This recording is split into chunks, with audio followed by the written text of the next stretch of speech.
Hello dear students, welcome back to Elegant Classes. I am Komal Daima here to teach you 12th CBSE board as well as CUET. Okay, तो हम economics देख रहे हैं 12th CUET के लिए और 12th board के लिए. ओके सो अभी हम क्या करेंगे आज हमारा सेकेंड चैप्टर हम देख रहे हैं मैक्रो इकोनॉमिक्स का, जिसका पार्ट हम ऑलरेडी हमारे इसके पहले की वीडियो में डिस्कस कर चुके हैं. नेशनल इनकम अकाउंटिंग पार्ट 2 देख रहे हैं हम, और पार्ट 1 अगर आपको देखना है तो आप जाइए और उसको जरूर देखिएगा. ओके सो हमारे ये जो सारे क्वेश्चन है इसका पैटर्न क्या है ये तो आप अच्छे से जानते हो, राइट?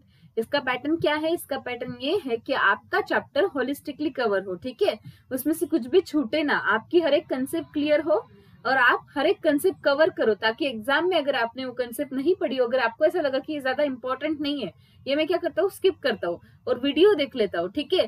तो अगर आपने ये वीडियो देख रखा है और एग्जाम में अगर जो इम्पोर्टेंट आपको नहीं लगा वो भी एग्जाम में आ गया तो उस वक्त आप इसे सॉल्व कर पाएंगे, राइट? ओके सो हम आज स्टार्ट करते हैं, ठीक है. तो आज हम आपका एक छोटा सा टेस्ट लेते हैं. फाइन, आप क्या कीजिएगा, ये 25 क्वेश्चन है, तो आप हर एक क्वेश्चन करेक्ट जाने के बाद 5 मार्क्स लीजिएगा, और अगर आपका कोई रॉन्ग जाता है तो 1 मार्क आपको क्या करना है, डिडक्ट करना है, जैसे आपकी CUET की नेगेटिव मार्किंग होती है, राइट? सो अभी हम स्टार्ट करते हैं हमारा first question. Okay so let's start. So what is our first question? It is the flow of goods and services between firms and household. देखो ये ना एक इम्पोर्टेंट कंसेप्ट है, क्योंकि ये आपको ना जो real flow, money flow, economic flow, ये देखकर आपको पूछा जा सकता है कि ये क्या है, ठीक है. तो ये क्या है, यहाँ पर क्या दिया है, it is the flow of goods and services, ठीक है. गुड्स एंड सर्विसेज का ये क्या है, फ्लो है. फ्लो मतलब बहते रहना, ठीक है. जैसे देखो आप मार्केट में जाते हो तो आपको एक जगह पे एक ही किलो कांदा दिखता है क्या? नहीं, मार्केट में सब तरफ कांदे का फ्लो होगा, राइट?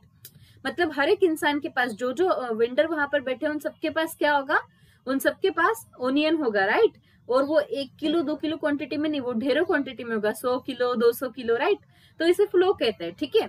तो flow of goods and services between firms and household. Firms मतलब जो बना रहे हैं और हाउस होल्ड मतलब जो उसे खरीद रहे हैं, ठीक है. तो इनके बीच में जो गुड्स एंड सर्विसेज का फ्लो है उसे क्या कहते हैं, ठीक है. तो मनी फ्लो कहेंगे? नहीं, क्योंकि मनी फ्लो मतलब फर्म्स एंड हाउस होल्ड के बीच में जो मनी फ्लो होता है उससे क्या कहते हैं, मनी फ्लो कहते हैं, ठीक है. इकोनॉमिक फ्लो कहेंगे? नहीं, इसका रियल आंसर क्या है, रियल फ्लो, ठीक है. इसका सही आंसर है रियल फ्लो. रियल फ्लो क्या है, ये फ्लो है गुड्स एंड सर्विसेज का, जो फर्म्स एंड हाउस होल्ड के बीच में क्या होता है, बहते रहता है, ठीक है. जो फर्म्स एंड हाउस होल्ड के बीच में बहते रहता है. ओके अभी हम हमारा नेक्स्ट क्वेश्चन देखते हैं. What is our next question? Our next question is, an individual residing in a country for more than 1 year and his economic interest also lies in the same country, it is known as. ठीक है, आपने citizenship को भी देखिए. What is the citizenship? आपने पढ़ा होगा, right? आपने अभी CBSE की क्लास पढ़े, राइट, फ्रॉम 6 to 12, तो आपने कभी ना कभी सिटीजनशिप के बारे में सुना होगा. तो what is the citizenship? Citizenship एक लीगल कंसेप्ट है, ठीक है. क्या है ये? एक लीगल कंसेप्ट है, जिसमें अभी मैं इंडिया की सिटीजन हूँ, आप इंडिया के सिटीजन हो, राइट? तो ये एक लीगल कंसेप्ट आती है, कॉन्स्टिट्यूशन में दी हुई है, ठीक है. तो इस पे के कुछ डिसीजंस जो है वो सब लॉ के बाइंडिंग में लिए जाते हैं. लेकिन यहाँ पर क्या पूछ रहे हैं, an individual residing in a country for more than 1 year and his economic interest. यहाँ पर इकोनॉमी आ गई, राइट? तो ये इकोनॉमिक रिलेटेड है. तो एक ऐसा इंसान जो हमारी कंट्री में 1 साल से ज्यादा रह रहा है और उसके इकोनॉमिक इंटरेस्ट मतलब वो यहाँ पर काम कर रहा है, ठीक है, वो हमारे कंट्री में ही आकर काम कर रहा है, तो उसके इकोनॉमिक इंटरेस्ट भी हमारे ही कंट्री में है. तो इसे क्या कहते हैं, इसे क्या कहते हैं? तो इसे क्या कहते हैं, रेसिडेंटशिप. ओके अभी आप मुझे पूछोगे मैम इकोनॉमिक इंटरेस्ट मतलब क्या, ठीक है. देखिए अगर कोई हमारे पास सपोज कनाडा से आया है, ठीक है, कोई हमारे पास कनाडा से यहाँ रहने आया है और उसने उसका बिजनेस स्टार्ट किया है, ठीक है, वो यहाँ पर आकर बिजनेस स्टार्ट कर रहा है, तो ये उसका क्या हो गया, इकोनॉमिक इंटरेस्ट. क्योंकि वो बिजनेस कर रहा है तो ऑफकोर्स उसको पैसे तो मिलेंगे, प्रॉफिट होगा, राइट? क्योंकि वो एंटरप्रेन्योर है. हमने फैक्टर्स ऑफ प्रोडक्ट में देखा है कि फैक्टर्स ऑफ प्रोडक्शन में हमने क्या देखा है कि एंटरप्रेन्योर को प्रॉफिट मिलता है, मतलब उसे उसके पैसे मिलेंगे, तो उसका इकोनॉमिक इंटरेस्ट तो इंडिया में है, राइट? उसका इकोनॉमिक इंटरेस्ट कहाँ है, इंडिया में है. और उसे इंडिया में रहकर 2 साल हो चुके हैं, ठीक है, उसे इंडिया में रहकर 2 साल हो चुके हैं, तो वो इंडिया की रेसिडेंटशिप पा लेता है. क्या पाता है, रेसिडेंटशिप, नॉट अ सिटीजनशिप. सिटीजनशिप पाने के रूल्स और उसकी जो प्रोसीजर है वो अलग है जो लीगल कंसेप्ट में आती है, ठीक है। और रेसिडेंटशिप ये एक इकोनॉमिक कंसेप्ट है, okay. Did you get this? Okay fine. So let's discuss our next question. हमारा अगला क्वेश्चन क्या है? Okay, which of the following statement are correct about transfer income? Transfer income के बारे में नीचे दिए गए कौन से स्टेटमेंट करेक्ट है, ठीक है। नीचे दिए गए कौन से स्टेटमेंट ट्रांसफर इनकम के बारे में करेक्ट है। अभी आपको मैं एक ट्रांसफर इनकम जो चीज है वो समझा देती हूँ। ट्रांसफर इनकम मतलब क्या? ऐसी इनकम जो हमने अर्न नहीं की है, ठीक है, जो हमने कमाई नहीं है, वो हमें मिलती है, ठीक है। अर्न करना मतलब मेहनत करना, मेहनत कर चीजें कमाना। जैसे सपोज अभी आप क्या कर रहे हो, आप पार्ट टाइम आप पढ़ाई भी कर रहे हो और पार्ट टाइम वर्क भी कर रहे हो, ठीक है। आपने डेटा एंट्री की कोई जॉब कर लिया, अभी उसका स्कोप बहुत है, राइट। तो आप डेटा एंट्री क्या करते हो, आपका लैपटॉप ओपन करते हो, फिर उसमें टाइप करते हो, उसको कॉलम में भरते हो, तो ये सारी आपकी मेहनत है, राइट। आप ये सर्विस दे रहे हो, तो इस सर्विस के बदले आपको पैसे मिलते हैं, ठीक है। वो एक अलग चीज है। और ट्रांसफर इनकम एक ऐसी चीज है जहां पर आपको ना सर्विस नहीं देनी पड़ती, बिना मेहनत करे ही आपको कुछ पैसा मिलता है, उसे क्या कहते हैं?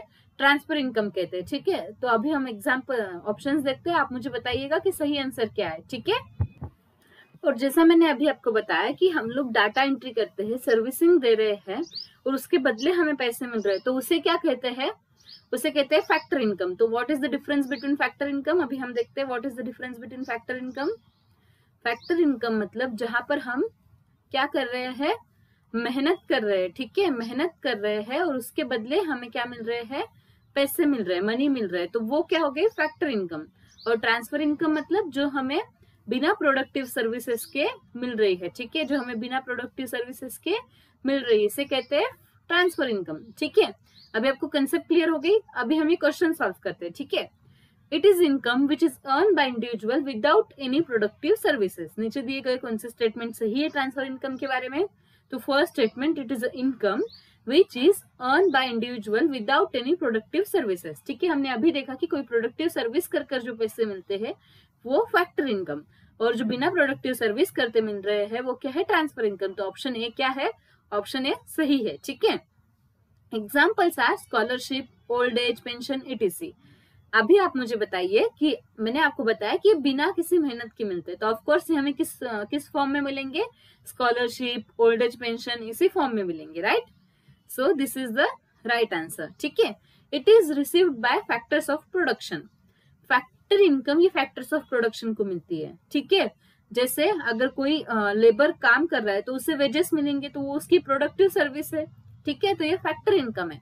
तो फैक्टर्स ऑफ प्रोडक्शन को कौन सी इनकम मिलती है? फैक्टर्स ऑफ प्रोडक्शन को फैक्टर इनकम मिलती है। कौन सी इनकम मिल रही है? फैक्टर इनकम मिल रही है, ठीक है। और ये जो इनकम है ये किसको मिलती है? हाउस होल्ड को मिलती है, ठीक है। ये किसको मिल रही है? हाउस होल्ड को। जैसे हम बच्चे हैं, हम मेहनत करके स्कॉलरशिप ले रहे हैं, ठीक है, हमारी मेहनत प्रोडक्टिव सर्विस नहीं है, ठीक है, हमने कोई एग्जाम दी और हमें स्कॉलरशिप मिल गई। या फिर कभी कभी हमें इकोनॉमिकली वीकर सेक्शन में भी स्कॉलरशिप मिलती है, राइट। तो हमने उसके लिए कोई प्रोडक्टिव सर्विस नहीं दी है। ओल्ड एज पेंशन, अभी गवर्नमेंट ने ओल्ड एज पेंशन स्टार्ट की है, राइट। तो उसमें क्या होता है कि वो लोग घर पे ही बैठते हैं, वो हाउस होल्ड में ही होते हैं और उनको इनकम मिल जाती है।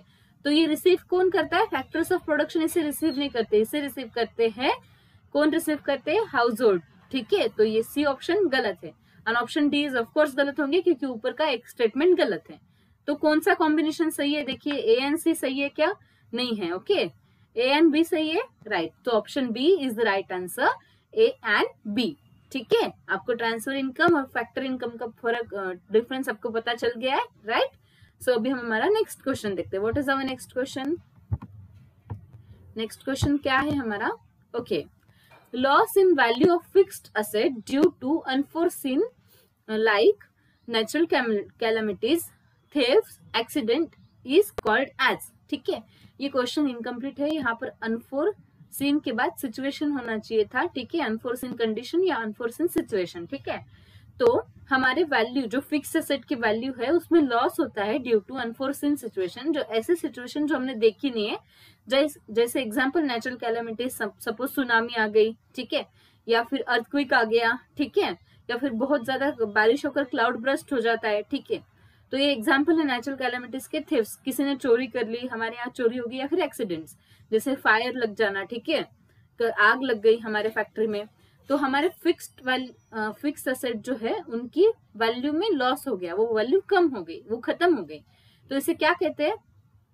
डिप्रिसिएशन कहेंगे क्या? नहीं, क्योंकि डिप्रिसिएशन अलग कंसेप्ट है जो मैंने आपको पिछले वीडियो में पढ़ा दी है, राइट। डिप्रिसिएशन मतलब ऐसी चीजें जहां पर चीजों को बहुत ज्यादा यूज करने की वजह से वो खराब हो जाती है, उसे डिप्रिसिएशन कहते हैं। आपने एक मोबाइल लिया, 2 साल उसे यूज किया, फिर उसका डिप्रिसिएशन हो गया, ठीक है, फिर आपने वो किसी और को सेल कर दिया, ठीक है, इसे डिप्रिसिएशन कहते हैं। इमरजेंसी कहेंगे? नहीं, इसे क्या कहते हैं? कैपिटल लॉस, ठीक है। ऐसी चीजें जो नेचुरल कैलामिटीज, थेफ्ट या एक्सीडेंट की वजह से खराब हो जाती है, उसे क्या कहेंगे? Capital loss. ओके, समझ में आ गया? It's too easy, right. अभी हमारा नेक्स्ट क्वेश्चन देखते हैं। What is our next question? The standard measure of value added created through the production of goods and services in a country during a certain period is called as, ठीक है, किसी एक साल में हमारे country में कितने गुड्स एंड प्रोडक्शन क्रिएट हुए हैं, गुड्स एंड सर्विसेज, इसका एक स्टैंडर्ड मेजर, ठीक है, इसे क्या कहते हैं? इसे क्या कहते हैं? जीडीपी, ग्रॉस डोमेस्टिक प्रोडक्ट, ठीक है। ग्रॉस डोमेस्टिक प्रोडक्ट मतलब क्या? जीडीपी का फुल फॉर्म है ग्रॉस डोमेस्टिक प्रोडक्ट, ठीक है। तो ग्रॉस डोमेस्टिक प्रोडक्ट मतलब क्या? साल भर में हम कितने गुड्स एंड सर्विसेज क्रिएट कर रहे हैं, ठीक है, और उसका हम उसे काउंट करने के लिए एक स्टैंडर्ड मेजर यूज कर रहे हैं, उसे क्या कहते हैं? जीडीपी, ठीक है। It's very simple concept, fine. अभी हमारा नेक्स्ट क्वेश्चन देखते हैं। What is our next question? अभी तक आपको कितने मार्क्स आने चाहिए? अगर सारे क्वेश्चन सही है तो अभी तक आपके 25 मार्क्स फिक्स हो गए, राइट। देखिए, अगर आपको चीजें क्लियर हो तो वो आपको कितने इजीली सॉल्व कर सकते हैं, ठीक है। कंसेप्ट क्लियर होना ये बहुत ज्यादा जरूरी है, और मैं आपको ये हर एक वीडियो में बताती आई हूँ, ठीक है, क्योंकि ये बहुत बहुत बहुत इंपॉर्टेंट है, स्पेशली फॉर इकोनॉमिक्स। अगर हिस्ट्री भी हो तो हम कुछ चीजें लर्न कर सकते हैं, राइट। जैसे अगर हमें पूछा है कि हमें आजादी कब मिली, 1947 में मिल गई, ठीक है, ऐसी कुछ चीजें हम लर्न कर सकते हैं, लेकिन यहाँ पर हमें वो हर एक चीज समझनी ही पड़ती है, तो आपको कंसेप्ट क्लियर करना ये बहुत ज्यादा जरूरी है, राइट। ओके, सो अभी देखते हैं हमारा next question. What is our next question? The term that is used to denote the net contribution made by a firm is called it's, ठीक है। एक ऐसी टर्म जहां पर नेट कंट्रीब्यूशन मतलब पूरा कंट्रीब्यूशन कितना हुआ है एक फर्म का, ठीक है, एक फर्म का नेट कंट्रीब्यूशन कितना हुआ है, इसे क्या कहते हैं? इस टर्म को क्या कहते हैं? इस टर्म को क्या कहते हैं? वैल्यू एडेड कहते हैं, ठीक है। इसे क्या कहते हैं? Value added. Okay, value added means ये एक ऐसी टर्म है जो डिनोट करती है, जो दिखाती है कि एक फर्म की नेट कंट्रीब्यूशन कितनी है, ठीक है, एक फर्म ने नेट कंट्रीब्यूशन कितनी तैयार की है, ठीक है, उससे क्या कहते हैं? Value added. Okay, it's very easy, right. Addition to the stock of capital of a firm is known as, ठीक है। अभी मैं आपको एक एग्जांपल देती हूँ, आप ध्यान से समझिए, आप इसका आंसर दे सकते हैं, ठीक है। मेरा एक कारखाना है, ठीक है, मेरा एक फर्म है, ठीक है, एक इंडस्ट्री है, मेरी एक इंडस्ट्री है, और मैं क्या कर रही हूँ? उसमें काम कर रही हूँ। बहुत दिन हो गए, मेरी इंडस्ट्री अच्छी चल रही है, ठीक है, लेकिन एक दिन मैंने सोचा कि अगर मैं मेरी इंडस्ट्री में और कुछ सामान लाऊं और कुछ पैसा लाऊं तो ये और बढ़ेगी, राइट। अगर मैं और कुछ पैसा लाती हूँ तो मुझे और मशीनरी लेते आएगी और मेरी इनकम और बढ़ेगी, ठीक है। तो मैंने क्या किया? मैंने ना एक ग्रुप बुलाया और उनके साथ डिस्कशन किया कि मुझे मेरे फर्म में क्या करना है, स्टॉक ऑफ कैपिटल बढ़ाना है, उसके एडिशन करना है, तो मैं ये करूंगी, मेरी ये प्लानिंग है, मेरी कंपनी में ये प्रोड्यूस होता है, और अगर आपने वो स्टॉक ऑफ कैपिटल बढ़ाने में मेरी मदद की तो आपको मैं इतना पैसा दूंगी, मंथली इतनी इनकम दूंगी, ठीक है। तो कोई एक इंसान मेरे फर्म में आकर 50,000 रुपीज, हम छोटा ही आंकड़ा लेते हैं, ठीक है, 50,000 रुपीज क्या कर रहा है? मेरे इसमें लाकर जुड़ा रहा है, ठीक है, जुड़ा रहा है, तो उसे हम क्या कहते हैं? उसे हम कहते हैं इन्वेस्टमेंट, राइट। ये क्या है? Investment. Addition to the stock of capital of a firm is known as, उसे क्या कहते हैं? उसे कहते हैं इन्वेस्टमेंट, ठीक है। आपके स्टॉक ऑफ कैपिटल में कोई एडिशन कर रहा है तो वो आपकी कंपनी में एक इन्वेस्टमेंट हो गई, ओके, वो आपकी कंपनी में एक क्या है? इन्वेस्टमेंट है, ओके, समझ गए हो आप लोग? फाइन। अभी हमारा नेक्स्ट क्वेश्चन देखते हैं। It's too easy, right. देखो, the word national in national income means, ठीक है, नेशनल इनकम में द वर्ड नेशनल इनकम क्या डिनोट कर रहा है, ठीक है, तो word national in national income, इसका मतलब क्या है? Goods produce by normal resident. अभी आपको इसके लिए नॉर्मल रेसिडेंट क्या है कंसेप्ट समझनी होगी, ठीक है।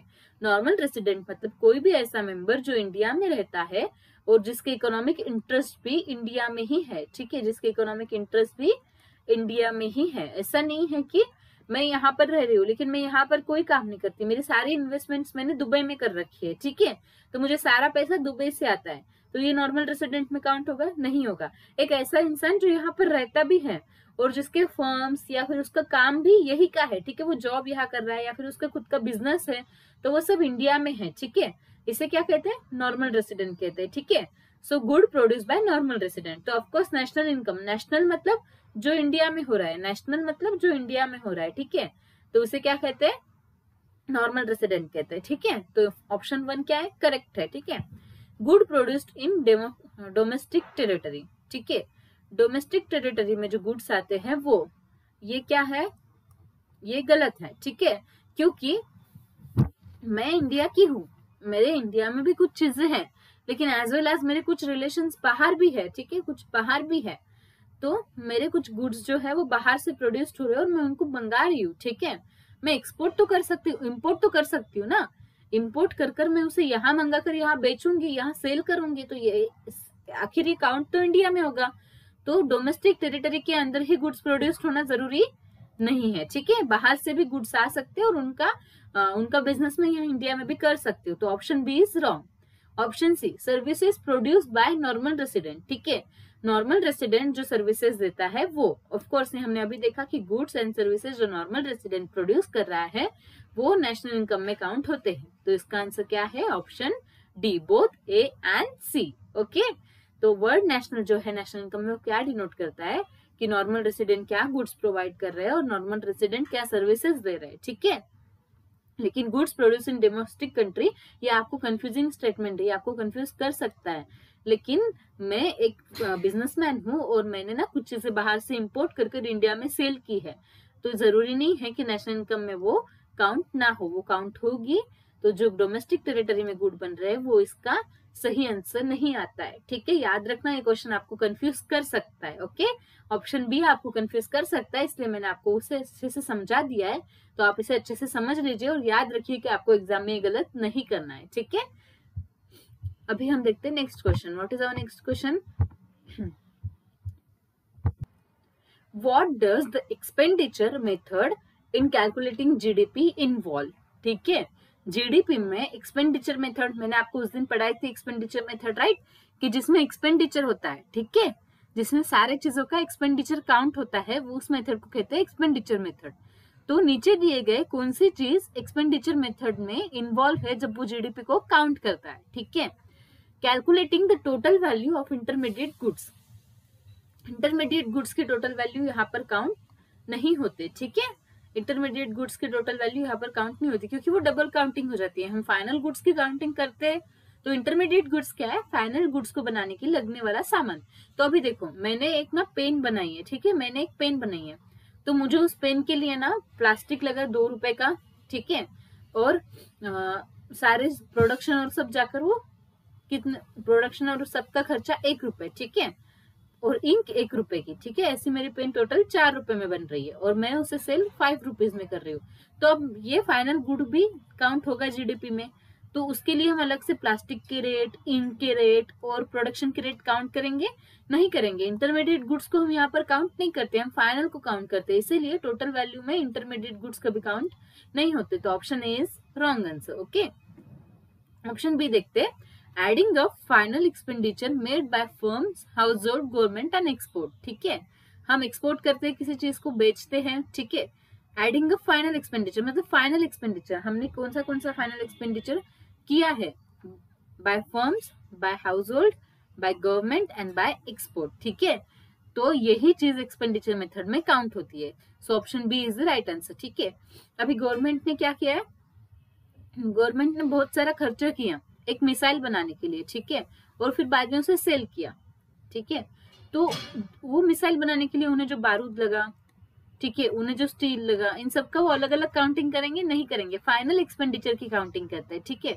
तो फर्म्स या फर्म्स हो गए, जो फैक्ट्रीज है वो हो गए, हाउस होल्ड मतलब हम जैसे लोग, या फिर गवर्नमेंट, या फिर हम जो एक्सपोर्ट्स करते हैं, इन सबका हम क्या करते हैं, फाइनल एक्सपेंडिचर काउंट करते हैं, लास्ट वाला एक्सपेंडिचर काउंट करते हैं। ये आता है एक्सपेंडिचर मेथड में, ठीक है। ये यूजफुल है एक्सपेंडिचर मेथड के कैलकुलेशन में। ओके, समझ गए? It's too easy, right? What is our next question? Which of the following components is a part of the final expenditure made by firms in the expenditure method of calculating GDP? ठीक है, नीचे दिए गए कौन से components जो है ये फाइनल एक्सपेंडिचर के पार्ट में आते हैं, जो एक फर्म एक्सपेंडिचर मेथड, सॉरी मैं फिर से क्वेश्चन रीड कर रही हूँ।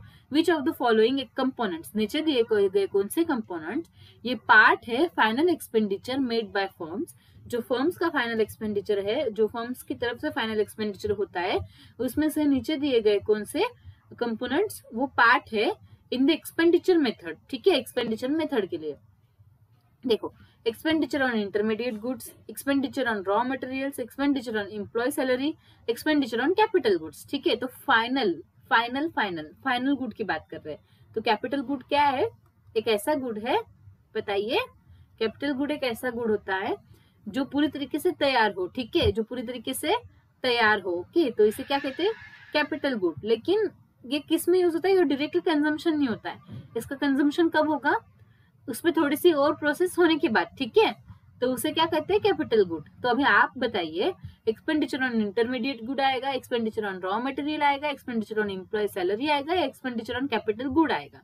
ठीक है, तो आप मुझे बताइए, जो फर्म कैपिटल गुड्स को बना रही है तो वो उनका लास्ट, ठीक है, वो उनका लास्ट यूनिट है। ठीक है, अभी मैं मशीन बनाने का काम करती हूँ। ठीक है, मैं मशीन बनाती हूँ और इस मशीन का यूज बाद में कंजम्पशन गुड के लिए किया जाता है। ठीक है, तो मैं मशीन बनाने का यूज कर रही हूँ, एक फर्म क्या करती है? कैपिटल गुड्स को प्रोड्यूस करती है, तो ऑफ कोर्स वो किस चीज का काउंटिंग करेगी? फाइनल काउंटिंग क्या होगा? Expenditure on capital good. उसके लिए क्या इंटरमीडिएट गुड्स लग रहे, क्या रॉ मटेरियल्स लग रहे, या फिर एम्प्लॉयज की सैलरी क्या जा रही है, सब कुछ काउंट नहीं होगा, क्योंकि ये डबल काउंटिंग में आ जाएगा। ओके, तो उनका फाइनल काउंटिंग क्या होगी? Expenditure on capital goods. ठीक है, अभी हम हमारा नेक्स्ट क्वेश्चन देखते हैं। What is our next question? अभी तक जिनके सारे आंसर्स करेक्ट आए उनको कितने मार्क्स मिलने चाहिए? 50 मार्क्स। ओके, ठीक है, next, in the context of the expenditure method what does GDP calculation include regarding government spending? ठीक है, गवर्नमेंट स्पेंडिंग के हिसाब से, मतलब उसके रिगार्डिंग में एक्सपेंडिचर मेथड की वजह से जीडीपी कैलकुलेशन में क्या इंक्लूड होता है? ठीक है, मैं फिर से क्वेश्चन रीड करती हूँ। In the context of expenditure method, expenditure method के कंटेक्स्ट में जीडीपी कैलकुलेशन में क्या क्या इंक्लूड होता है गवर्नमेंट स्पेंडिंग में से? ठीक है, गवर्नमेंट स्पेंड कर रही है। ठीक है, गवर्नमेंट क्या कर रही है? स्पेंड कर रही है। ओके, तो वो क्या क्या स्पेंड कर रही है? ठीक है, एज ए एक्सपेंडिचर मेथड। ठीक है, एज ए एक्सपेंडिचर मेथड। ठीक है, तो अभी हम देखते हैं what is the answer. Only consumption expenditure, only investment expenditure, both consumption and investment expenditure, neither consumption nor investment expenditure. ठीक है, मतलब ये सिर्फ कंजम्पशन एक्सपेंडिचर को गिन रही है, या फिर सिर्फ इन्वेस्टमेंट एक्सपेंडिचर को गिन रही है, या दोनों को गिनती है, या दोनों को भी नहीं गिनती है। ठीक है, या दोनों को गिनती है, या दोनों को भी नहीं गिनती है। तो इसका सही आंसर क्या होगा? इसका सही आंसर क्या होना चाहिए आपके हिसाब से? कंजम्पशन एक्सपेंडिचर होना चाहिए, इन्वेस्टमेंट होना चाहिए, या क्या होना चाहिए? ओके, देखिए, गवर्नमेंट कंजम्पशन कर रही है। कंजम्पशन क्या करेगी गवर्नमेंट? कहीं से कुछ इंपोर्ट करेगी। ठीक है, हमें किसी चीज की जरूरत रही तो गवर्नमेंट उसे इंपोर्ट करती है। ठीक है, और इन्वेस्टमेंट क्या करती है? इन्वेस्टमेंट क्या करती है गवर्नमेंट? इन्वेस्टमेंट भी तो एक्सपेंडिचर है। जैसे कहीं कहीं रूरल एरिया है, वहां पर हॉस्पिटल बनाना बहुत ज्यादा जरूरी है। ठीक है, तो वो तो गवर्नमेंट बनाएगी ना, वो एक्सपेंडिचर में काउंट होता है। तो इसका सही आंसर क्या है? Both consumption and investment expenditure. तो गवर्नमेंट स्पेंडिंग में से एक्सपेंडिचर मेथड के कंटेक्स्ट में क्या कैलकुलेट होता है जीडीपी में? Both consumption and investment expenditure, क्योंकि वो दोनों भी क्या है? एक्सपेंडिचर है। ठीक है, ओके, अभी नेक्स्ट क्वेश्चन देखते हैं। What does final expenditure include in the context of calculating GDP? ठीक है, फाइनल एक्सपेंडिचर मतलब जो पूरा एक्सपेंडिचर है, खत्म एक्सपेंडिचर। ठीक है, वो क्या है किस कंटेक्स्ट में? जीडीपी के कैलकुलेट करने के कंटेक्स्ट में। ठीक है, तो इसका सही आंसर क्या होगा? Of course you are right, spending on goods and services consume by household, firms, government and export. I think ये क्वेश्चन रिपीट है ना? I am so sorry for that, this question is repeated. ये question आप मत देखिएगा क्योंकि ये repeated है, ठीक है, अभी हमारा नेक्स्ट क्वेश्चन देखते हैं. Okay, what is our next question? What is the fundamental principle underlying the relationship between final expenditure and incomes in the economy? ठीक है, फाइनल एक्सपेंडिचर और इकोनॉमी की इनकम, इन दोनों में कौन से फंडामेंटल प्रिंसिपल लाइन करते हैं, मतलब क्या रिलेशन है दोनों का. ठीक है, final expenditure determine the price of goods and services. Okay, final expenditure must equal income received by all factors of production. अभी देखिए हमने क्या देखा था, हमने एक मॉडल देखा था. ठीक है, वो क्या था कि suppose this is a house hold, sorry this is a firm, this is a house hold. ठीक है, ओके, तो हाउस क्या कर रहा है, फैक्टर सर्विसेज दे रहा है. क्या कर रहा है, फैक्टर सर्विसेज दे रहा है. तो इसके बदले में फर्म उन्हें क्या दे रही है, फैक्टर पेमेंट दे रही है. क्या दे रही है, फैक्टर पेमेंट. और फिर हाउस क्या करता है, जो फर्म बनाता है उनसे चीजें खरीदता है. ठीक है, तो उन्हें पेमेंट दे रहा है. पैसे तो यही देंगे ना, पैसे बिना दिए बिना थोड़ी ना फर्म हमें सामान देगी. और ये क्या कर रहे हैं, उन्होंने गुड्स एंड प्रोडक्शन दे रहे हैं. फर्म्स क्या कर रहे हैं, उनको goods and production, sorry goods and services दे रहे हैं. ठीक है, तो आप देखिए ना, इक्वल सेल है. ठीक है, यहाँ पर क्या है, फर्म उतना ही बना रही है जितना हाउस होल्ड को चाहिए. तो ये क्या है, equal expenditure and equal income. ठीक है, तो इसका सही आंसर क्या है, final expenditure must equal the income received by all factors of production. ठीक है, तो जो सारे फैक्टर्स ऑफ प्रोडक्शन है वो जो इनकम रिसीव करते हैं, तो एक्सपेंडिचर क्या होना चाहिए, उनके इक्वल होना चाहिए. Final expenditure and final income दोनों भी क्या होना चाहिए, इक्वल होना चाहिए, सेम होना चाहिए. Okay, it's too easy, right. हम देखते हैं हमारा next question. What is included in factor cost while calculating India's national income? Factor cost में क्या इंक्लूड है जब हम इंडिया की नेशनल इनकम काउंट कर रहे हैं. ठीक है, जब हम इंडिया की नेशनल इनकम काउंट करते हैं तो फैक्टर कॉस्ट में क्या इंक्लूडेड है. ठीक है, ये क्वेश्चन है. तो व्हाट इज द ऑप्शंस? सो जब फैक्टर कॉस्ट जो है वो कैलकुलेट होती है नेशनल इनकम के अकॉर्डिंग, तो क्या काउंट किया जाता है, क्या इंक्लूड किया जाता है? Option A, total indirect taxes and subsidies. Option B, payment to factors of production excluding any tax. Option C, product taxes and production subsidies. Option D, production taxes and product subsidies. ठीक है, तो इसका सही answer क्या है, इसका सही answer है total indirect taxes and subsidies. Total indirect taxes and subsidies ये काउंट होता है फैक्टर कॉस्ट में जब नेशनल इनकम की कैलकुलेशन होती है. ठीक है, टोटल इनडायरेक्ट टैक्सेस कितने हैं और सब्सिडीज कितनी है. ठीक है, ये कैलकुलेट होता है इसमें. Okay, it's too easy, right. What is gross national product used for in the context of country's economy? Country की इकोनॉमी में ग्रॉस नेशनल प्रोडक्ट किस लिए यूज होता है, किस कंटेक्स्ट में यूज होता है. ठीक है, ग्रॉस नेशनल प्रोडक्ट किस कंटेक्स्ट में यूज होता है कंट्री की इकोनॉमी में. It measures the aggregate production of final goods and services. और फाइनल गुड्स एंड सर्विसेज का एग्रीगेट प्रोडक्शन मेजर करता है विद इन डोमेस्टिक टेरिटरी. और it accounts for earning made by citizen working abroad and deduct earning made by foreigners in domestic country. मतलब जो abroad में काम कर रहे हैं उनकी अर्निंग को प्लस करना और इसमें से जो अब्रॉड के बाहर डिडक्ट करना जो फॉरेनर्स हमारे कंट्री में कमा रहे हैं. ठीक है, इसमें से क्या कम करना है, फॉरेनर्स जो हमारे कंट्री में से कमा रहे हैं ये.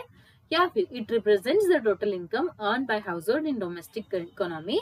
मतलब डोमेस्टिक इकोनॉमी में हाउस होल्ड कितना कमा रहे हैं वो टोटल इनकम. या फिर it calculate the total value of goods and services consume by household, firms, government and export. ठीक है, ये क्या कैलकुलेट करने की कोशिश करते हैं, total value of goods and services consume by household, firms, government and export. देखिए ग्रॉस नेशनल प्रोडक्ट है. ठीक है, ग्रॉस नेशनल प्रोडक्ट में क्या आता है आप मुझे बताइए. मे बी आपने ये कंसेप्ट आपकी क्लासेस में सीखी होंगी, ग्रॉस नेशनल प्रोडक्ट. और अगर नहीं भी सीखी है तो मैं आपको बताती हूँ, जो ग्रॉस नेशनल प्रोडक्ट है वो कंट्री में किस कंटेक्स्ट में यूज होता है. ठीक है, ये क्या करता है, हम अगर मैं फॉरेन में रह रही हूँ, ठीक है, मैं फॉरेन में हूँ और मैं यहाँ पर कुछ पैसा कमा रही हूँ. ठीक है, सपोज मैंने 50,000 रुपीज यहाँ से कमाए. ठीक है, हम एक ही इंसान का एग्जाम्पल देखेंगे, ज्यादा कंफ्यूज नहीं होंगे. ठीक है, और एक इंसान ऐसा है जो हमारे कंट्री में रहता है. ठीक है, एक इंसान ऐसा है जो हमारे कंट्री में रहता है और वो फॉरेनर है, ठीक है, वो क्या है, फॉरेनर। उसकी क्या इनकम मंथली 30,000, ठीक है, 30,000। तो जो बचे हुए पैसे है वो क्या है, 20,000, ठीक है। तो ये क्या कैलकुलेट करता है, ग्रॉस नेशनल प्रोडक्ट, ये क्या अकाउंट करता है कि मैं इंडिया की सिटीजन हूँ लेकिन बाहर काम कर रही हूँ, तो मेरी इनकम में से माइनस करेंगे एक ऐसे इंसान की इनकम जो फॉरेनर है और हमारे कंट्री में काम कर रहा है, ठीक है, उसे कहते हैं ग्रॉस नेशनल प्रोडक्ट। तो इसका सही आंसर क्या है, it accounts for the earnings made by citizens working abroad and deduct earning made by foreigner in a domestic country, ठीक है। एक ऐसा इंसान जो इंडिया का है लेकिन इंडिया से बाहर जाकर काम कर रहा है, वहां पर पैसे कमा रहा है, वो प्लस होगा और उसमें से माइनस होगा एक ऐसे इंसान की सैलरी जो इंडिया में रहता है और जो फॉरेनर है लेकिन इंडिया के अंदर काम कर रहा है, ठीक है। Okay, it's too easy, right. What is deducted from GNP, gross national product, to calculate net national product? देखिए GNP से क्या माइनस होता है, तो हमें नेट नेशनल प्रोडक्ट मिलता है। हमें नेट नेशनल प्रोडक्ट कब मिलता है, GNP में से कुछ डिडक्ट होने के बाद, माइनस होने के बाद। तो इसका आंसर क्या होगा बताइए। तो इसका सही आंसर क्या है, डेप्रिसिएशन। ये बहुत इजी है, आपने आपके वो जो फॉर्म से 6 फॉर्मूलाज उसमें देखा होगा, इट्स टू इजी, राइट। कि GNP अगर हमें अगर नेट नेशनल प्रोडक्ट कैलकुलेट करना है तो GNP में से हम डिप्रिसिएशन माइनस करेंगे तो हमें हमारा नेट नेशनल प्रोडक्ट मिल जाएगा, ठीक है। डिप्रिसिएशन माइनस करने के बाद हमें हमारा नेट नेशनल प्रोडक्ट मिल जाएगा। ओके फाइन, अभी हमारा नेक्स्ट क्वेश्चन देखते हैं। What is deducted from national income, एक इंसान की नेशनल इनकम में से क्या डिडक्ट होता है to calculate personal disposable income, ठीक है। पर्सनल डिस्पोजेबल इनकम कैलकुलेट करने के लिए नेशनल इनकम में से क्या डिडक्ट होता है। अभी आपको सबसे पहले पर्सनल डिस्पोजेबल इनकम क्या है वो समझना होगा, राइट, क्योंकि आपको पूछा जा सकता है कि what is the personal disposable income. Okay, so अभी हम पहले वो देखते हैं। तो आप इसके लिए ना एक एग्जाम्पल से समझ लीजिए, ठीक है। मैं क्या हूँ, मैं एक टीचर हूँ, प्रोफेशनल टीचर, ठीक है। मेरी मंथली इनकम है सपोज 1 लाख, ठीक है। सपोज कीजिए, इतनी है नहीं, ठीक है। मेरी मंथली इनकम है 1 लाख रुपीज, ठीक है। तो अभी देखिए, मैं 1 लाख में से क्या कर रही हूँ, मैंने कुछ खर्चा किया, ठीक है, मतलब करूंगी, किया नहीं है अभी, करूंगी, ठीक है। लेकिन सबसे पहले मुझे इसमें से टैक्स पेमेंट करनी होगी, सबसे पहले मुझे इसमें से क्या करना है, टैक्स देना है। तो मैंने क्या किया, 10,000 क्या किया, टैक्स पेमेंट कर दिया। तो अब मेरी टोटल इनकम कितनी बचती है, 90,000। तो ये जो पर्सनल डिस्पोजेबल इनकम है जिसमें से मैं सामान खरीदूंगी, ठीक है, 30,000 का मैंने सामान खरीद लिया, मैंने किराना खरीद लिया 10,000 का, ठीक है, 10,000 मैंने सेव कर लिए और फिर 10,000 मैंने मेडिकल इमरजेंसी के लिए रखे, ठीक है। तो मैंने अपनी इनकम को डिस्पोजेबल तरीके से क्या किया, बाद में डिवाइड कर दिया। लेकिन मैंने 1 लाख में से जो 10,000 टैक्स भरा है, उसके बाद जो 90,000 बची है वो होती है पर्सनल डिस्पोजेबल इनकम, ठीक है। तो अभी मुझे बताइए, नेशनल इनकम में से अगर हमें पर्सनल डिस्पोजेबल इनकम क्या करनी है, काउंट करनी है, तो हम क्या डिडक्ट करेंगे, हम डिडक्ट करेंगे पर्सनल टैक्स पेमेंट्स, क्योंकि मैंने टैक्स फिल किया है। तो मेरे इसमें से जो पर्सनल टैक्स पेमेंट कट होता है, उसके बाद जो इनकम मिलती है वो होती है मेरी पर्सनल डिस्पोजेबल इनकम, ठीक है। इसीलिए हम इसमें से क्या डिडक्ट करेंगे, पर्सनल टैक्स पेमेंट, ठीक है। हम इसमें से डिडक्ट कर रहे हैं personal tax payment. Okay, it's too easy, right. अभी हम हमारा नेक्स्ट क्वेश्चन देखते हैं।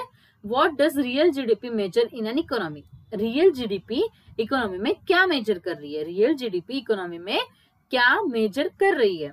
Total production of goods and services at correct market price. अभी मैं आपको ना रियल जीडीपी और नॉमिनल जीडीपी का डिफरेंस समझा देती हूँ एक बार, ठीक है। ये दो चीजें हैं, रियल एंड नॉमिनल, ठीक है। ओके, तो देखिए जीडीपी काउंट करते वक्त हम क्या काउंट करते हैं कि गुड्स एंड सर्विसेज एक ईयर में कितने प्रोड्यूस्ड हुए, ठीक है। तो नॉमिनल जीडीपी क्या करती है, मैंने ना ठीक है, आज से 1 साल पहले मैंने 1 ईयर एगो मैंने क्या खरीदा था, 3 टीवी खरीदे थे, ठीक है। उनकी प्राइस क्या थी, उनकी प्राइस क्या थी, 30,000 पर टीवी की प्राइस थी 30,000, नॉमिनल में ही है ये, ठीक है। पर टीवी की प्राइस थी 30,000, मैंने 3 खरीदे, तो टोटल इनकम कितनी होगी, 90,000। अभी मुझे इस महीने में और 3 टीवी खरीदनी है, तो अभी उनकी इनकम क्या होगी, 40,000, ठीक है। तो अभी मेरे टोटल पैसे कितने होंगे, 1 लाख 1,20,000, ठीक है, 1,20,000, ये क्या हो गया मेरी टोटल एक्सपेंडिचर। तो नॉमिनल जीडीपी क्या करता है, पहले की प्राइस को काउंट नहीं करता है, नॉमिनल जीडीपी अभी की प्राइस को काउंट कर रहा है, अभी के, ठीक है। रियल जीडीपी में 1 ईयर पहले मैंने 3 टीवी खरीदी थी जिसकी इनकम थी 30,000, तो पूरे पैसे थे 90,000। अभी मैं क्या कर रही हूँ, अभी मैं 1 की जगह 3 की जगह पे 4 टीवी खरीद रही हूँ, ठीक है, 4 टीवी खरीद रही हूँ, पर रेट क्या है, वही 30,000, वही पिछला 30,000 रेट है। तो 90,000 में अगर हम 30 मिलाएंगे तो 1 लाख, 1,10,000, 1,20,000, ठीक है, 1,20,000 रुपए हो जाएंगे। लेकिन यहाँ पर क्या हो रहा है, यहाँ पर ना प्रोडक्शन बढ़ रहा है, ठीक है, मुझे 1 टीवी एक्स्ट्रा खरीदनी तो 1 टीवी का एक्स्ट्रा प्रोडक्शन हो रहा है, राइट। लेकिन यहाँ पर प्रोडक्शन नहीं बढ़ रहा है, यहाँ पर प्राइस बढ़ रहा है। तो नॉमिनल जीडीपी पर प्राइस बढ़ने वाली काउंट होती है और रियल जीडीपी में प्रोडक्शन काउंट होता है कि कितना प्रोडक्शन हो रहा है, भले ही प्राइसेस पुराने हो, ठीक है। तो अभी हम देखते हैं कि रियल जीडीपी इकोनॉमी में क्या मेजर कर रही है। तो वो ये मेजर कर रही है कि करंट प्राइसेस नहीं है, हमने अभी देखा नॉमिनल में करंट प्राइसेस आते हैं। Total production of goods and services adjust for changes in price level. Total production of goods and services adjust for taxes and subsidies. Total production of goods and services without accounting for price change. ठीक है, तो ये price change किए बिना ही account हो रहा है, ठीक है। देखिए आप बोलेंगे कि ma'am option D is the right answer, क्योंकि क्लियर है, मैंने आपको बोला कि without accounting for price changes, वो प्राइस चेंजेस नहीं देखते। लेकिन इसका सही आंसर ऑप्शन बी नहीं है, इसका सही आंसर है ऑप्शन बी, ऑप्शन डी इसका सही आंसर नहीं है। Total production of goods and services adjust for changes in price level, ठीक है, वो इस तरीके से एडजस्ट करते हैं कि वो प्राइस लेवल की चेंजेस भी एक्सेप्ट कर लेता है, ठीक है।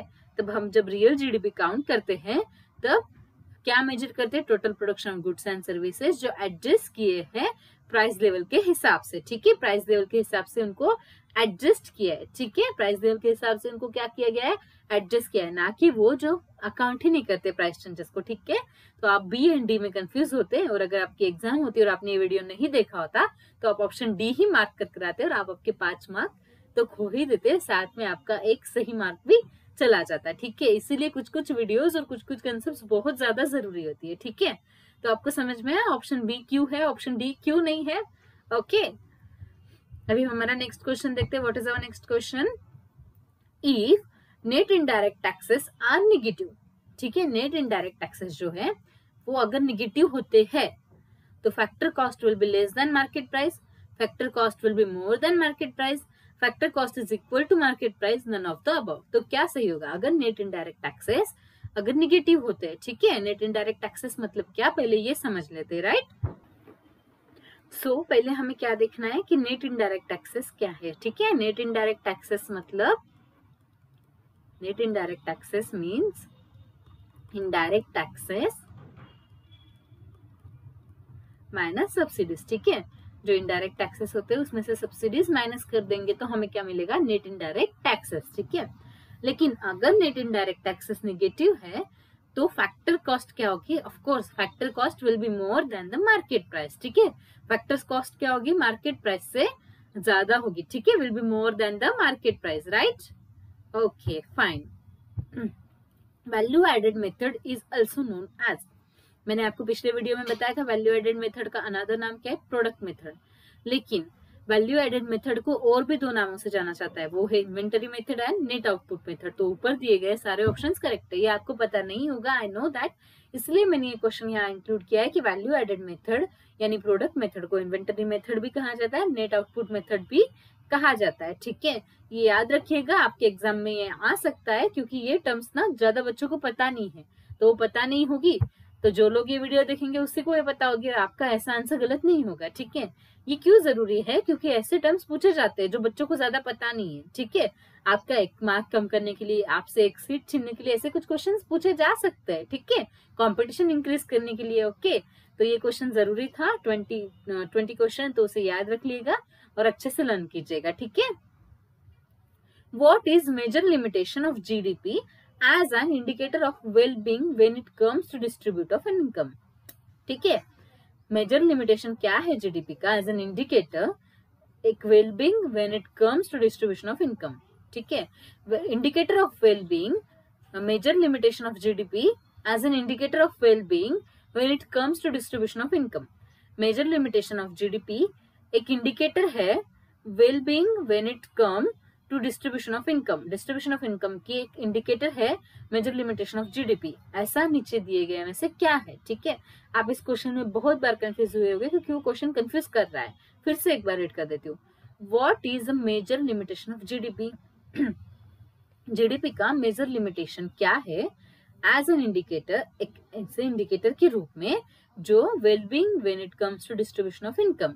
ठीक है, इंडिकेटर ऑफ वेलबींग। ठीक है, वेलबींग का इंडिकेटर मतलब वेलफेयर। ठीक है, तो मेजर लिमिटेशन ऑफ जीडीपी क्या है? जो वेलबींग इंडिकेटर है वेलबींग का, जो इनकम के डिस्ट्रीब्यूशन के वक्त पता चलता है, when it comes to income distribution. ठीक है, GDP does not consider externalities. GDP externalities को कंसिडर नहीं करता। GDP may be concentrated in the hands of few individuals or firms living the majority with lower income। तो इसका सही answer क्या है? हम जीडीपी को एज अ वेलफेयर काउंट करते हैं यार। ठीक है, जीडीपी को हम क्या कर रहे हैं? वेलबींग, वेलफेयर के लिए काउंट कर रहे हैं। बट इसका एक मेजर लिमिटेशन यही है कि वो क्या करता है कि जीडीपी कुछ लोगों के हाथों में ही है, उसकी वो बढ़ रहा भी रहा है तो कुछ लोगों के हाथों से ही बढ़ रहा है, कम भी हो रहा है तो कुछ लोगों की वजह से ही कम हो रहा है। तो ये मेजोरिटी के पास नहीं है, मेजोरिटी की तो इनकम ही लो है, मेजोरिटी ऑफ पीपल की इनकम ही लो है। जीडीपी कॉन्सेंट्रेटेड है फ्यू इंडिविजुअल्स या फ्यू फर्म्स के हाथ में। तो ये इसका मेजर लिमिटेशन है, क्योंकि हम इसे as a indicator of wellbeing count करते हैं डिस्ट्रीब्यूशन इनकम के टाइम पर। तो ये इसका मेजर लिमिटेशन है कि जीडीपी क्या है? बहुत कम लोगों के हाथ में है और कुछ फर्म्स या फिर कुछ इंडिविजुअल ही कॉन्सेंट्रेट करके रखे है जीडीपी को। बाकी दूसरे लोगों की तो इनकम क्या है? कम ही है। ठीक है, समझ रहे हो ना आप? It's too easy. ये क्वेश्चन आपको कंफ्यूज हुआ होगा क्योंकि वो रीड करते हुए कंफ्यूजन ही क्रिएट कर रहा है, तो उसे आप ध्यान से रीड करिएगा। एग्जामिनेशन मैंने जानबूझ के क्वेश्चन डाला और जानबूझ के आपको कंफ्यूज भी किया। 3-4 बार क्वेश्चन पढ़ा। क्यों पढ़ा? कि मैं आप जब ये क्वेश्चन पढ़ रहे हो तो आपको भी पता चलेगा कि यार मुझे कितना कंफ्यूज कर रहा है, कुछ समझ में ही नहीं आ रहा है। What is major limitation of GDP as an indicator of wellbeing when it comes to distribution of money? Major indicator, major limitation, indicator, wellbeing, ये क्या है? ठीक है, कुछ नहीं है। ये पूछ रहा है कि एक लिमिटेशन है जीडीपी का, जब हम उसके वेलफेयर को काउंट करते हैं डिस्ट्रीब्यूशन के, इनकम के डिस्ट्रीब्यूशन के टाइम पर, जब हम किसी वेलफेयर को काउंट करना चाहते हैं तो उसका मेजर लिमिटेशन क्या है? It's that simple. ओके, लेकिन आपको मैंने कंफ्यूज जानबूझकर किया क्योंकि आप बहुत बार अपने आप को कंफ्यूज करते हैं क्वेश्चन रीड करते हैं, मुझे आपको समझाना था। ठीक है, देखिए जो आसान क्वेश्चन है, जो रीड करने में इजी लगता है, वो हमें बहुत आसान लगता है और हम उसे टिक भी करके आते हैं। लेकिन ये क्वेश्चन देखिए ना कितना ज्यादा इजी था अगर आपको पता है, लेकिन इसको इस तरीके से फ्रेम किया गया है कि वो आपको कंफ्यूज कर रहा है। ठीक है, वो आपको कंफ्यूज कर रहा है और मैंने जानबूझ के ये क्वेश्चन डाला कि बहुत बार क्या होता है, आप क्वेश्चन देखकर ही डर जाते हैं, अरे यार ये क्या है, ये तो मुझे कुछ समझ में ही नहीं आ रहा है। तो आप क्या कहेंगे? ये मुझे आता ही नहीं है, मैं छोड़ देता हूँ, या फिर गड़बड़ में उसे कुछ गलत टिक करके आ जाता है। ठीक है, आप क्या होता है, हरी में होते हो, हरी में आप एक गलत ऑप्शन को टिक कर लेते हैं। ठीक है, तो आपको ये नहीं करना है। ये बताने के लिए मैंने ये क्वेश्चन डाला और उसको आपके लिए कंफ्यूज किया। ठीक है, मैंने आपको पिछले वीडियो में भी कहा था कि आप कंफ्यूज होते हैं, तो बड़ा क्वेश्चन लेके समझाया था। क्वेश्चन बहुत बड़ा था लेकिन आंसर बहुत इजी था, और यहाँ पर मैंने क्या किया, क्वेश्चन को ही ऐसे फ्रेम किया कि आप कंफ्यूज हो जाए। ओके, और पढ़ते वक्त भी उसे ऐसे पढ़ा 2 से 3 बार कि आप पूरी तरीके से कंफ्यूज हो गए। लेकिन आपको ऐसा एग्जाम में नहीं करना है, यही चीज मुझे आपको समझानी थी। ठीक है, कि आप एग्जाम में ऐसा ना करो कि आप, अगर आपको 2-3 बार पढ़ने के बाद क्वेश्चन नहीं समझ में आना तो आप क्या करो कि मैं ये क्वेश्चन अभी नहीं करता हूँ, नेक्स्ट क्वेश्चन सॉल्व कर लेता हूँ, उसके बाद मैं इस क्वेश्चन पे आऊंगा और फिर आप ना आपके दिमाग को बिल्कुल कूल रख के उस क्वेश्चन को सॉल्व करेंगे। ठीक है, ओके, समझ रहे हो आप कंफ्यूजिंग क्वेश्चन कैसे आते हैं? What does GDP not take into account? ये नेक्स्ट क्वेश्चन है। When considering negative externalities, negative externalities को कंसिडर करते हो जीडीपी किस चीज को अकाउंट में नहीं लेता है, मतलब किस चीज को काउंट ही नहीं करता है। ठीक है, हार्मफुल इफेक्ट्स ऑफ, अभी मैं आपको नेगेटिव एक्सटर्नलिटी और पॉजिटिव एक्सटर्नलिटी दोनों भी बता देती हूँ। नेगेटिव एक्सटर्नलिटी मतलब क्या, कि देखिए मैंने ना बहुत काम किया, लेकिन मेरे उस काम का एनवायरमेंट पर अफेक्ट हो रहा है। ठीक है, मेरे उस काम का एनवायरमेंट पे क्या हो रहा है, इफेक्ट हो रहा है। पॉजिटिव मतलब मेरी इनकम बढ़ रही है। ठीक है, मेरी इनकम क्या हो रही है, बढ़ रही है, बट कैसे बढ़ रही है? तो व्हाट इज पॉजिटिव एक्सटर्नलिटी, मतलब जो देश पर कुछ पॉजिटिव इम्पैक्ट लेके आ रहा है। ठीक है, जो हमारे कंट्री पर कुछ पॉजिटिव इम्पैक्ट लेकर आता है उसे पॉजिटिव एक्सटर्नलिटी कहते हैं। और नेगेटिव मतलब जो कुछ हार्मफुल इफेक्ट हमारे इंडिविजुअल एज वेल एज हमारे कंपनी के लिए, हमारे देश के लिए ला रहा है, उसे क्या कहते हैं, निगेटिव एक्सटर्नलिटीज। ठीक है, तो जीडीपी में कौन सी चीजें अकाउंट नहीं होती जब निगेटिव एक्सटर्नलिटी की बात आती है। ठीक है, तो इसका सही आंसर क्या है, हार्मफुल इफेक्ट अ फर्म और individual causes to others without compensation. ठीक है, हार्मफुल इफेक्ट जो एक फर्म और इंडिविजुअल की वजह से कॉज हो रहे हैं अदर्स विदाउट कंपेंसेशन। ठीक है, कोई सोल्यूशन के बिना ही कुछ हार्मफुल इफेक्ट्स फर्म या इंडिविजुअल की वजह से बन रहे हैं। ठीक है, उसे क्या कहते हैं, निगेटिव एक्सटर्नलिटी, जो जीडीपी को अकाउंट में नहीं लेती। ठीक है, what is the next question, expenditure method is also known as, expenditure method को और किस नाम से बुलाया जाता है, बताइए एक्सपेंडिचर मेथड को और किस नाम से बुलाया जाता है, फैक्टर पेमेंट मेथड। ठीक है, एक्सपेंडिचर मेथड को किस नाम से बुलाया जाता है। अभी आपको लगेगा कि मैम एक्सपेंडिचर मेथड ये फैक्टर पेमेंट मेथड कैसी हुई, क्योंकि बहुत से लोगों को क्या लगता है फैक्टर पेमेंट मतलब हम क्या कर रहे हैं, खर्चा कर रहे हैं। ठीक है, तो खर्चा कर रहे हैं ना फर्म, तो ये एक्सपेंडिचर में ही काउंट होगा। ठीक है, लेकिन मैंने आपको बताया था कि पेमेंट्स जो लेबर की पेमेंट होती है वो एक्सपेंडिचर में काउंट नहीं होती, वो फाइनल प्रोडक्ट में काउंट होती है। ठीक है, तो expenditure method is income disposable method. ठीक है, एक्सपेंडिचर मेथड का नाम क्या है दूसरा, इनकम डिस्पोजेबल मेथड। ठीक है, ओके, समझ रहे हो आप लोग। एक्सपेंडिचर मेथड में फैक्टर पेमेंट मेथड इसका सही आंसर नहीं है। आपको ऐसा लगेगा कि ये तो खर्चा ही है ना, लेकिन ये खर्चा नहीं होता। ओके, नेट एक्सपोर्ट इज, ठीक है, नेट एक्सपोर्ट मतलब बताइए, नेट एक्सपोर्ट मतलब क्या होता है। नेट एक्सपोर्ट मतलब देखिए, हम जो एक्सपोर्ट करते हैं, ठीक है, उसमें से हम माइनस करेंगे जो हम इंपोर्ट करते हैं। एक्सपोर्ट एंड इंपोर्ट तो पता है ना, एक्सपोर्ट मतलब सेल करना बाहर की कंट्रीज को, इंपोर्ट मतलब बाहर की कंट्रीज से परचेस करना। ठीक है, इज टू इजी ना। तो नेट एक्सपोर्ट मतलब क्या कि एक्सपोर्ट माइनस इंपोर्ट। ठीक है, तो ये क्या हो गया, option A is the right answer. ठीक है, the output of current year price is called, मैंने आपको nominal GDP and real GDP पढ़ाया था। ठीक है, तो नॉमिनल जीडीपी ऐसी चीज है जो करंट ईयर प्राइस के हिसाब से काउंट होती है। तो option A is the right answer. ठीक है, option A is the right answer. Okay, so आप लोगों को अच्छा लगा आज का क्लास, आज आपने बहुत सी नई चीजें सीखी, राइट। और इस वीडियो का फायदा ही ये है कि आप आपके कंसेप्ट भी क्लियर कर रहे हो, एज वेल एज आप उसके साथ ही उसके एमसीक्यूज भी सॉल्व कर रहे हो। ठीक है, तो once again thank you so much. अभी हम हमारे नेक्स्ट वीडियो के साथ, नेक्स्ट चैप्टर के साथ मिलते हैं। Please like and share to the video, because ये आपके फ्रेंड्स के लिए बहुत ज्यादा हेल्पफुल होगा। Okay, thank you so much everyone. अभी हम हमारे अगले वीडियो में फिर से मिलते हैं। Okay, bye bye, see you, have a safe day, have a safe journey. मतलब जर्नी किस प्रकार की, आप आपकी लाइफ की जर्नियां भी कर रहे हैं ना, लाइफ की जर्नी थोड़ी ना खत्म हुई है। तो have a safe journey for your life and take care everyone. अभी बहुत सा एटमॉस्फेयर है जो अभी ठीक नहीं चल रहा है, राइट। मतलब बहुत से बीमारियां अभी स्प्रेड हो रही है, आपके एग्जाम्स भी नजदीक है, आपके एग्जाम्स की डेट भी अनाउंस हो चुकी है। ठीक है, तो नहीं, एग्जाम की डेट तो स्टेट बोर्ड की अनाउंस है, आई am so sorry for that. Exam की सीबीएसई की डेट अभी आई है या नहीं मुझे कंफर्म पता नहीं है। तो आप क्या कीजिए, आपका ध्यान रखिए, प्रैक्टिस कीजिए, ठीक है, रिवीजन कीजिए और आपका बहुत ज्यादा ध्यान रखिए। आप आपको सेफ रखिए ताकि आप बीमार ना गिरे, क्योंकि आप एक दिन बीमार गिर जाएंगे तो आपके 2-3 दिन तो चले ही जाएंगे पढ़ाई के। ठीक है, अच्छा खाना पीना खाइए, ड्राई फ्रूट्स खाइए, फ्रूट खाइए, ताकत लाइए, पढ़ाई कीजिए। ओके, बादाम तो जरूर खाना भूलना नहीं है ना। See you, bye bye, thank you so much.